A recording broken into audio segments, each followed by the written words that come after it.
20 वर्ष का नया बालक होगा, बड़े आर्त भाव से कह रहा था कि मेरी बड़ी दुर्दशा हो गई है, विक्षिप्त सा हो रहा हूं, मैंने ऐसी अपवित्र हस्तक्रिया की जिससे अपने ब्रह्मचर्य को नष्ट किया।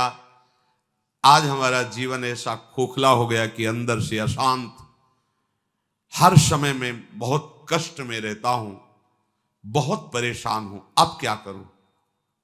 सोचो, अभी 20 वर्ष की अवस्था, अभी तो यौवन का रंग आने वाला है और वो अपने आप को इस स्थिति में ले गया, अब क्या होगा। बस किस हेतु से गया वो ऐसी स्थिति में। एक जनेंद्री ने फंसा लिया कि इसके घर्षण में सुख है, स्थिति क्या हुई, पूरे जीवन की नींव नष्ट कर दी। सुख का और तृप्ति का एकमात्र उपाय अध्यात्म है। देखो, पूर्व इतिहास में शास्त्रों में पाया गया, चाहे राजा का राजकुमार हो या किसी गरीब का लड़का हो, दोनों गुरुकुल में एक समान रहते थे। गुरुकुल में 20 वर्ष 25 वर्ष तक शास्त्र शिक्षा, ब्रह्मचर्य, संयम, नियम, फिर अपने अपने अधिकारानुसार गृहस्थ धर्म या विरक्त धर्म का अनुसरण। तो गृहस्थ में भी रहते हुए वो महात्मा ही रहते थे, क्योंकि उनकी नींव बन गई है। आज हम सुख की लालसा से अपने को ऐसा नष्ट किए दे रहे, पर सुख अध्यात्म में है, इस दुखद संसार के मार्ग में नहीं। तृप्ति का बोध अध्यात्म में मिलेगा, भोगों में नहीं। खुल के समझ लीजिए।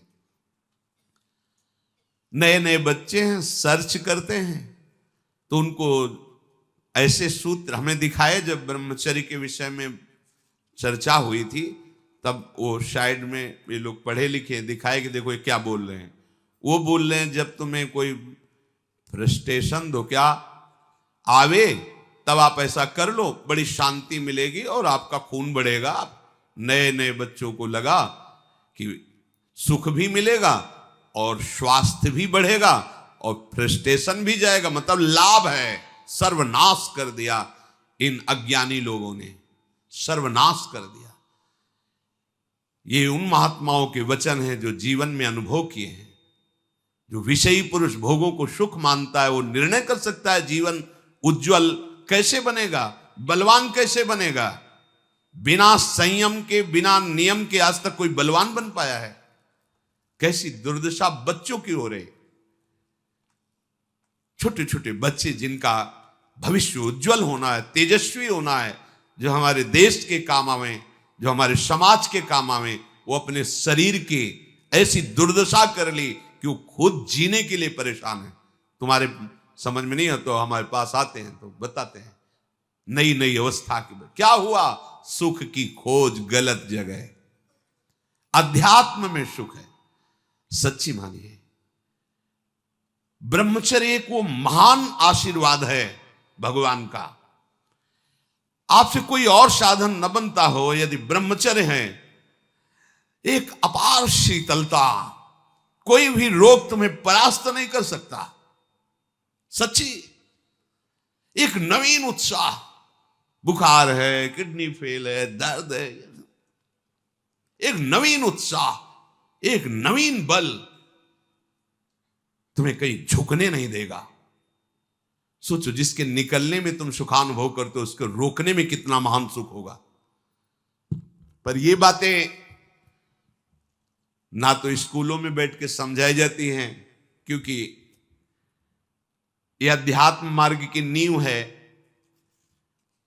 और आजकल सुविधाएं ऐसी बन गई, संसार के सुख का दर्शन, संसार के सुख का ही आकर्षण। तो छोटे छोटे बच्चे सब, अब ये आगे चलकर क्या इनकी जीवनी होगी। जिसके जीवन में संयम नहीं है, व्यभिचार प्रवृत्ति आ गई है, चाहे स्त्री हो या पुरुष हो, स्वप्न में भी सुख प्राप्त कर सके असंभव। शुभ गति व्यभिचारी, व्यभिचारी की कभी शुभ गति सवाल नहीं उठता। अरे बाहर मरने के बाद जो होगा उसकी बात जाने दो, जीते जी तुम जीने लायक नहीं रहोगे। यदि ब्रह्मचर्य के साथ खिलवाड़ करोगे तो जीने लायक नहीं रहोगे। देख लो परिणाम आत्मवंचित करने वाला होता है।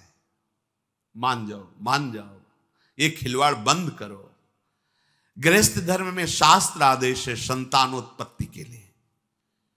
बार बार हम प्रार्थना करते हैं, यदि आप कुछ वर्ष ब्रह्मचर्य रहकर नाम जप करें, फिर संतानोत्पत्ति की सेवा भगवान की सृष्टि वर्धक, तो आप देखेंगे आपका पुत्र तेजस्वी, बलवान, बुद्धिमान, धर्म का पालन करने वाला।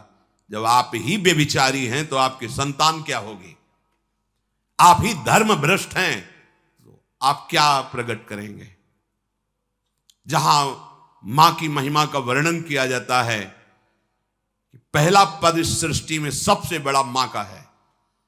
एक सन्यासी भी जब मां को देखता है तो दंड सहित साष्टांग दंडवत करता है। पिता उसको साष्टांग दंडवत करता है, लेकिन मां को वो साष्टांग दंडवत। मां के सामने कोई दूसरा पद नहीं, सबसे पहला पद। जब हमारे पवित्र आचरण नहीं होंगे तो हम क्या अपने बच्चों को शिक्षा दे देंगे? क्या उनको आगे बढ़ाएंगे? अध्यात्म का परिचय ही नहीं तो हम क्या बताएंगे? भोगों में तृप्ति आज तक किसी को नहीं मिली, यही भगवत प्राप्ति में सबसे बड़ी बाधा है। ज्यों ज्यों तुम भोग भोगोगे वैसे वैसे भोग आसक्ति बढ़ती चली जाएगी। इसलिए संतों का अनुभव मान लो, विषयान विषवत त्यज्य, भोगों से डरो जैसे विष से डरा जाता है। देखो अज्ञान की वृत्ति, जैसे अपने लोग संत वेश में हैं, भगवत मार्ग के पथिक हैं, हमारे सामने मदिरा की बोतल रखी जाए तो कैसा? जानते नहीं मैं साधु हूं। और अगर भोग की बात हो तो कैसा? उत्तर अपने आप से ले लो, दूसरे के उत्तर देने की जरूरत नहीं। हमारे सामने मांस रखे तो कैसा? एकदम बिगड़ जाएंगे। त्याज्य घृणित वस्तु आसुरी भाव की हमारे सामने रखते हो। और अगर भोगों की बात आए तो क्या वैसे ही हमारे अंदर बात आती है? त्याज्य विषय को हमारे सामने चर्चा, अलम विषय वार्तया नरक कोटि विभत्सया, कैसा होता है? क्या हमारे सामने जो त्याज्य वस्तुएं आती हैं हम कभी उनको पाने की इच्छा भी करेंगे क्या? विष के समान हम मदिरा को देखेंगे, मांस को देखेंगे तो उसी कोटि का है हमारे लिए वो भाव विषय भोगों का। उसको तो हम अलग करके देखते हैं, नहीं ये कैसे हम पी सकते हैं, कैसे दे? और वो बड़े शौक से हमारा मन राजी हो जाता है, नहीं ये भुलावा है, सावधान, एक ही कोटि है, एक ही लाइन में रखा गया है। यदि परमार्थ अध्यात्म के पथिक हो तो ऐसा नहीं। भोगों को संतों ने कहा यदि अध्यात्म मार्ग में चलना है तो विषयान विषवत त्यज्य। जैसे विष को हम खा नहीं सकते, चाहे सुंदर रबड़ी में डाल के दिया जाए या खीर में डाल के दिया जाए, कोई हमें कान में बता दे कि विष है, इसमें विष मिला है, बस अब हम खा नहीं सकते, चाहे हाथ जोड़े चाहे पैर जोड़े। गुरुजनों ने कहा कि विषय विष से भी बड़ा भयानक है, मत भोगना। फिर हम ये बात क्यों स्वीकार नहीं कर पाते? जैसे रबड़ी में बहुत रति है, पर आके कोई बता दे इसमें विष मिला है तो बिल्कुल नहीं खा सकते, जबरदस्ती खवाना चाहे तो नहीं खा सकते। पर विषय, शास्त्र और गुरुजन कह रहे हैं विषयान विषवत त्यज्य। विषय बड़ा भयंकर विषय। विष तो एक शरीर नष्ट करता है, विषय तो अनेक जन्मों तक संस्कार विषय के फैला देता है। फिर हम राजी क्यों हो जाते हैं? क्या बात है? क्या गुरुजनों के अनुभवों पर हमारा विश्वास नहीं, या हम अध्यात्म मार्ग के पथिक नहीं? वो चैप्टर ही हमारा नहीं है। हमारा मार्ग अध्यात्म मार्ग है, चाहे गृहस्थ हो चाहे विरक्त हो।